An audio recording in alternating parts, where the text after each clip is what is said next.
जय श्री राधे। जाति के बिना जगत का व्यवहार नहीं हो सकता है और जाति तो जन्म से ही होती है। पद्म पुराण के सृष्टि के खंड के 43वें अध्याय के 134वें श्लोक में ब्रह्मा जी ने मनुष्यों में एकमात्र ब्राह्मण की ही उत्तरोत्तर श्रेष्ठता बताते हुए कहा कि जन्मना ब्राह्मणो ज्ञेयः संस्कारैः द्विज उच्यते विद्या याति विप्रत्वम त्रिभिः श्रोत्रिय लक्षणम। ब्रह्मा जी ने कहा कि हे देवर्षि नारद, जातियां तो जन्म से ही होती हैं। ब्राह्मण एक जाति है और वह जन्म से ही होती है। शास्त्रों में कही गई आयु के अनुसार कोई वेदज्ञ ब्राह्मण इसका यज्ञोपवीत करवाते हैं तो वह उसका द्वितीय जन्म माना जाता है। इसलिए यज्ञोपवीत होने के पश्चात वह द्विज कहा जाता है। अब वह वेदाध्ययन का पात्र बन जाता है।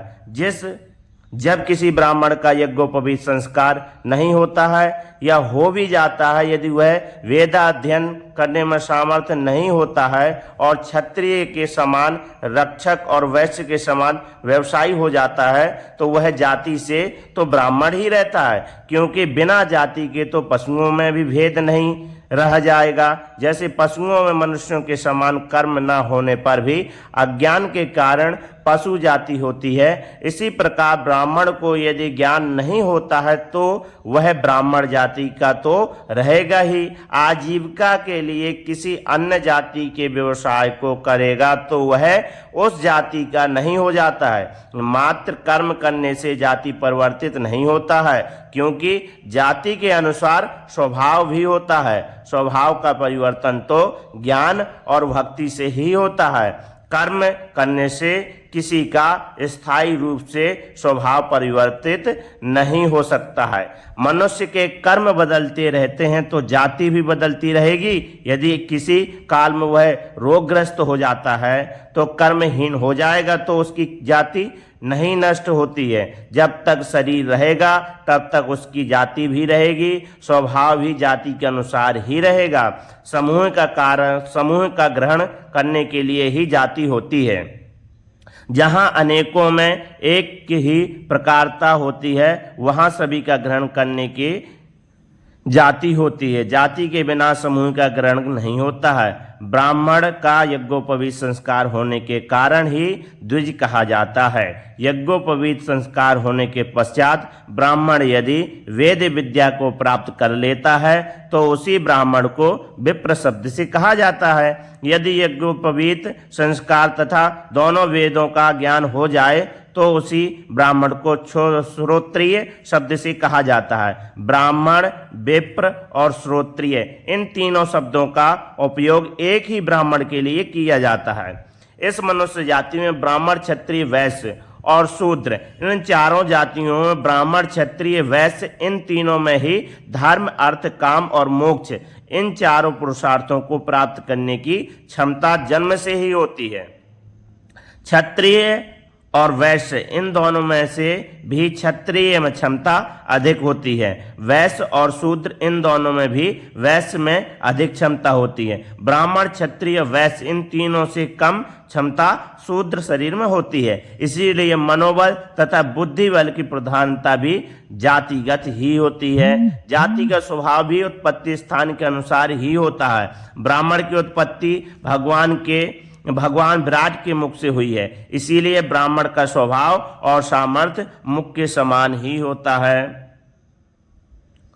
भोजन तो मुख से ही होता है। जैसे मुख अंगों में भेदभाव नहीं करता है, मुख में जो भी वस्तु प्राप्त होती है वह संपूर्ण अंगों को पोषित करता है। छोटे बड़े आदि का भेद नहीं करता है। इसी प्रकार ब्राह्मण भी वेदांत आदि का ज्ञान प्राप्त करने में अपने संपूर्ण बुद्धि बल का उपयोग करके दुख निवृत्ति उपायों का ज्ञान करके सभी को उपायों का ज्ञान प्रदान करता है। यही तो ब्राह्मण जाति का विशिष्ट गुण है। ब्राह्मण हिंसक नहीं होता है। ब्राह्मणों का अपकार अपमान होने पर भी किसी का अपकार नहीं करते हैं। भगवान के मुख से उत्पन्न ब्राह्मण जाति का स्वभाव भी मुख जैसा ही होता है। क्षत्रिय जाति बाहुओं से उत्पन्न हुई है, इसलिए क्षत्रिय में बाहुओं जैसा स्वभाव होता है। जैसे संपूर्ण शरीर के प्रत्येक अंग की रक्षा हाथ ही करते हैं, इसी प्रकार क्षत्रिय ही ब्राह्मण, वैश्य और शूद्र की रक्षा करते हैं। बलवान से निर्बल की रक्षा करना क्षत्रिय जाति के स्वभाव में होता है। वैश्य की उत्पत्ति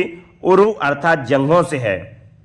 कटी भाग से ऊपर के शरीर का आधार तो जांघों पर ही होता है, इसीलिए वैश्य जाति ही ब्राह्मण, क्षत्रिय, वैश्य, शूद्र का आधार है। वैश्य ही कृषि, गोरक्षा, पशुपालन आदि करते हैं। अन्न का क्रय विक्रय तथा वस्तुओं का विक्रय व्यापार वैश्य जाति का स्वभाव है। वैश्य भी विधिवत यज्ञोपवीत संस्कार करवाकर अपने धर्म का ज्ञान प्राप्त करके देवताओं के लिए यज्ञ आदि करवाते हैं। वेदज्ञ ब्राह्मण को यज्ञ में नियुक्त किया गया है। शूद्र में जन्म से ही अपने स्वभाव के अनुसार बौद्धिक क्षण लक्षण होते हैं। वेद पुराण स्मृतियां आदि के ज्ञान को धारण करना उनके लिए अति दुष्कर कार्य है, इसीलिए उनके यज्ञोपवीत आदि का विधान नहीं किया गया है। शूद्रों के लिए ब्राह्मण ही उनको उनके धर्म का ज्ञान देते हैं। क्षत्रिय उनकी रक्षा करते हैं तथा वैश्य उनकी आजीविका के लिए व्यापारिक कार्यों को प्रदान करते हैं। ब्राह्मण, क्षत्रिय, वैश्य और शूद्र, इन चारों प्रकार के मनुष्यों का जीवन एक दूसरे पर आधारित है। इन चारों में से कोई भी अपने जीवन को अकेले व्यतीत नहीं कर सकते हैं। इस संसार में जन्म लेने के पश्चात अपनी संपूर्ण आयु सुख में व्यतीत करने के लिए एक दूसरे की आवश्यकता होती है। जीवन को सुख में सुचारू रूप से चलाने के लिए ज्ञान की आवश्यकता है। ज्ञान देने वाले ब्राह्मण अपनी इंद्रियों का संयम करते हुए, अपने कर्तव्यों का पालन करते हुए सभी को उनके धर्म का ज्ञान देने के लिए ही हैं। दुष्टों सबल दुराचारियों से स्त्री धन की रक्षा भी परम आवश्यक है, इसलिए एक क्षत्रिय जाति को सभी की रक्षा के लिए नियुक्त किया गया है। जीवन यापन के लिए वस्तुओं की आवश्यकता होती है, अन्न जल आदि की आवश्यकता होती है, इसलिए व्यापार व्यवसाय के लिए वैश्यों को कहा गया है। वैश्य जाति के व्यापार में गति अधिक होती है। जो अनुज शूद्र हैं उनमें शिल्प कला, मूर्ति कला, चित्रकला आदि विशिष्ट गुण होते हैं। मृतिका, पाषाण, काष्ठ, लोहा, सोना, चांदी आदि धातुओं से गृह निर्माण, अलंकार आदि निर्माण जैसे अति कठोर कार्यों करने की जन्मजात प्रतिभा शूद्रों में होती है। इस संसार में कभी भी ऐसा नहीं होगा कि संपूर्ण पृथ्वी में सभी मनुष्य मात्र ही रहें, उनकी कोई जातिवाचक संज्ञा ही नहीं हो। एक ही नाम के लाखों करोड़ों स्त्री पुरुष होते हैं, जाति न मानने पर नाम संकर होगा। एक ही नाम के लाखों स्त्री पुरुष होते हैं। बिना जाति के इन मनुष्यों में शासन संबंधी व्यवहार भी नहीं हो सकता है। आज वर्तमान में भी ऐसा कोई देश नहीं है जहां मनुष्यों को पहचानने के लिए कोई ना कोई जातिवाचक शब्द ना हो। आजकल ब्राह्मण विरोधियों को ऐसा रोग लगा है कि वे कहते हैं कि कर्म से जाति होती है, जन्म से नहीं होती है। जबकि बालक बालिका के जन्म के 5 वर्षों के पश्चात स्कूल में नाम लिखवाने जाते हैं तो नाम के पश्चात बालक बालिकाओं की जाति भी लिखते हैं। बालक बालिकाओं ने अभी से ऐसा क्या कर्म कर लिया है कि उनके नाम के पश्चात जाति लिखते हैं? अथवा जो भी स्त्री पुरुष कर्म से जाति बनी है ऐसा मानते हैं तो वे लोग जिस जाति का नाम लिख रहे हैं क्या वे जाति के अनुसार कर्म कर रहे हैं? अथवा जब वे कर्म कर रहे थे तो जाति लिख रहे थे, अब तो वे कर्म नहीं कर रहे हैं तो जाति क्यों लिख रहे हैं? ब्राह्मण विरोधियों के पास इन तर्कों का कोई भी उत्तर नहीं होता है और ना है। सरकार भी जन्म से ही जाति मानकर आरक्षण और रुपया बांट रही है। जाति आधारित प्रमाण पत्र भी देना पड़ता है। एक ब्राह्मण जाति के लिए ही कहा जाता है कि कर्म से जाति होती है। यदि कोई ब्राह्मण का कर्म नहीं करते हैं तो उनको क्या जाति लिखना चाहिए ये भी नहीं बता सकते हैं। इनको तो ये भी पता नहीं कि कर्म से यदि यदि वो कोई कार्य नहीं कर रहा तो उसकी क्या जाति होगी। शास्त्रों में मनुष्य जाति के लिए जो कर्म विधान लिखा है वह उसे करना ही चाहिए, किंतु यदि वे उस कर्म को त्याग कर विपरीत कर्म करने लगते हैं तो भी वे जन्म से मृत्यु पर्यंत उसी जाति के ही रहेंगे जिस जाति के वे थे। यही शाश्वत सिद्धांत है।